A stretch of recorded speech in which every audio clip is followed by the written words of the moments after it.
ও দুর্নীতির অভিযোগ। বরাদ্দ না পেয়ে মিড ডে মিলের টাকাতেই স্কুল সারাই, দাবি শিক্ষিকার। দক্ষিণ চব্বিশ পরগনার বারুইপুরের শিখরবালি জুনিয়র বেসিক প্রাইমারি স্কুলের প্রধান শিক্ষিকা স্মিতা চক্রবর্তীর বিরুদ্ধে মিড ডে মিলের টাকা তছরূপ, ভুয়ো ছাত্রছাত্রী ভর্তির অভিযোগ ওঠে।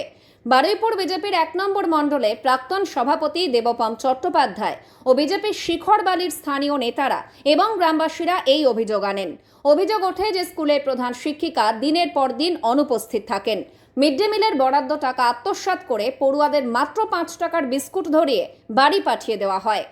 স্থানীয় গ্রামবাসীদের অভিযোগ, অনেকবার প্রশাসন ও কর্তৃপক্ষকে জানিয়ে কোনো লাভ হয়নি।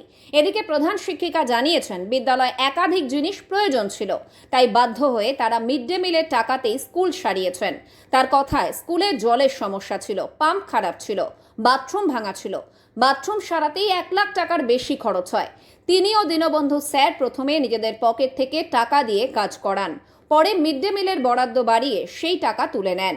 স্থানীয় এক ব্যক্তি অভিযোগ করে বলেন, স্কুলে যদি 12টি শিশু উপস্থিত হয়, সেখানে এই প্রধান শিক্ষিকা 55টি শিশু খাতায় উপস্থিত দেখান।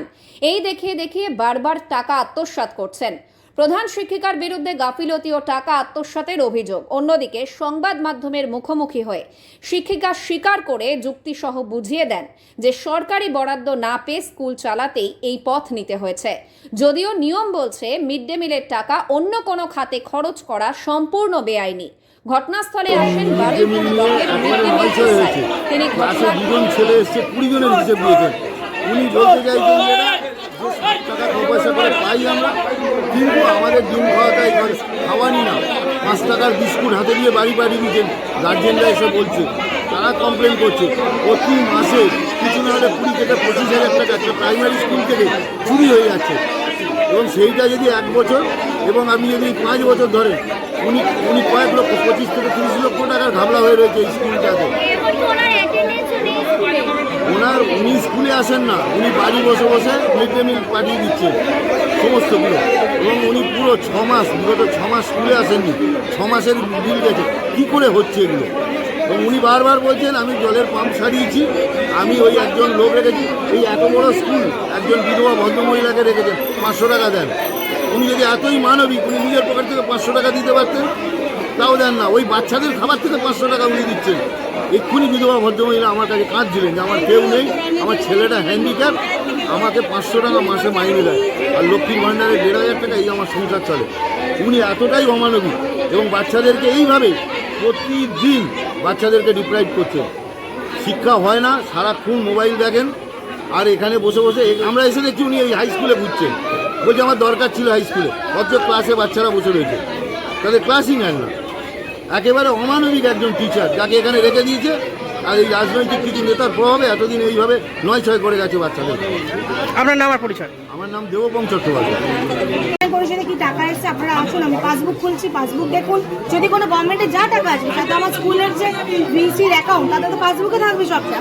আপনারা জানেননি ওকে ভিডিওকে? জানাই, আমাদের কাজ হয় না দাদা। আমরা পাঁচিলের জন্য আজ অব্দি মানে বহু অ্যাপ্লিকেশন, আপনি অ্যাপ্লিকেশন করে কোথায়? ভিডিওতেও জমা দিয়েছি, আমাদের এসআই ম্যামকে বলেছি। আমরা যখনই আমাদের খুঁজতে হবে, সবই আছে, সমস্ত আছে, আমি সব দেখিয়ে দেবো। বহুবার বলেছি। আর একটা কথা, এই যে ভাবেন টাকাগুলো নিয়ে আমরা নয় করি, এই যখনই যা টাকা অ্যালট হয়েছিল, কোনো টাকা আমাদের হাতে আসেনি, সবটা ভিডিও থেকে এসে কাজ করে দিয়ে গেছে। ওপরের এই মেঝেটা, দাদারা পিছনের বাড়ি উনি জানেন, এই মেঝে আমাদের ছিল না। এই যে বাইরের যে আমাদের প্লাস্টারগুলো হয়েছিল, আমাদের বলা হয়েছিল যে 1.5 লাখ টাকা তাদের শুধু এই মেঝেটার এই কাজগুলো হবে, কিন্তু আমাদের রং করানোর পর রং নষ্ট হয়ে যাচ্ছে। আপনাদের বাইরের যে প্লাস্টারের এগুলো আমরা তাই করিয়ে নিয়েছিলাম। সেক্ষেত্রে আমি এবং দীনবন্ধু স্যার বহু ক্ষেত্রে, আপনারা যদি চান আমি তার হিসাবও সেগুলো বারুইপুর ব্লকের মধ্যে অবস্থিত শিখরবালি 1 নম্বর অঞ্চল।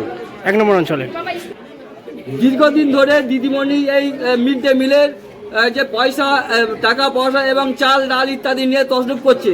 দিদিমণি কিছুক্ষণ আগে কিছু এক্সকিউজ দেখাচ্ছিল যে এই মিড ডে মিলের টাকা নিয়ে আমি বাথরুম করেছি, এটা করছি সেটা করছি, কিন্তু এটা তো দিদিমণির এই যে মিড ডে মিলের টাকা নিয়ে আপনার বাথরুম সাজানো, রং করার কাজ তো নয়। বাচ্চাদের খাওয়ানোর জন্য টাকা পাঠানো হতো কেন্দ্র থেকে, সেই টাকা নিয়ে দিদিমণি মুখে কেন রং করবে আর স্কুলে কেন রং করবে? আপনার নাম আর পরিচয়? আমার নাম রঞ্জিত নস্কর, স্থানীয় বাসিন্দা। একদম স্থানীয় বাসিন্দা। প্রাইমারি স্কুলে দিদিমণি সবাই এরকম করছে যে উনি অল্প বাচ্চা, অথচ বেশি বাচ্চা দেখে করছে যে আমাদের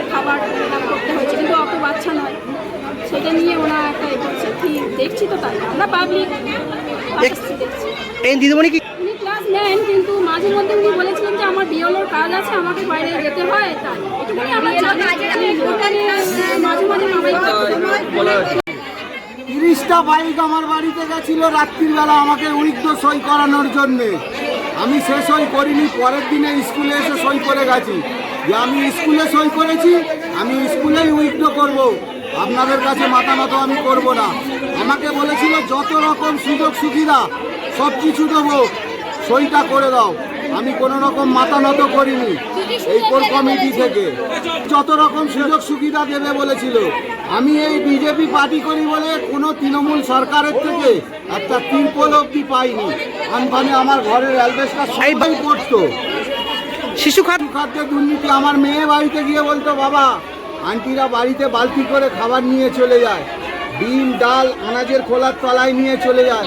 আমরা ওই যারা রান্নার আন্টি যে আমাদের পেট ভরে খেতে দেয় না। আজকে আমার মেয়ে বিয়ে পাস করে বেরিয়েছে, এখানেই এসছে আমার মেয়ে। আপনার নাম? আমার নাম যাদব হালদার, স্থানীয় বাসিন্দা? আমি লোকাল বাসিন্দা, 9 নম্বর ওয়ার্ডের ভোটার আমি।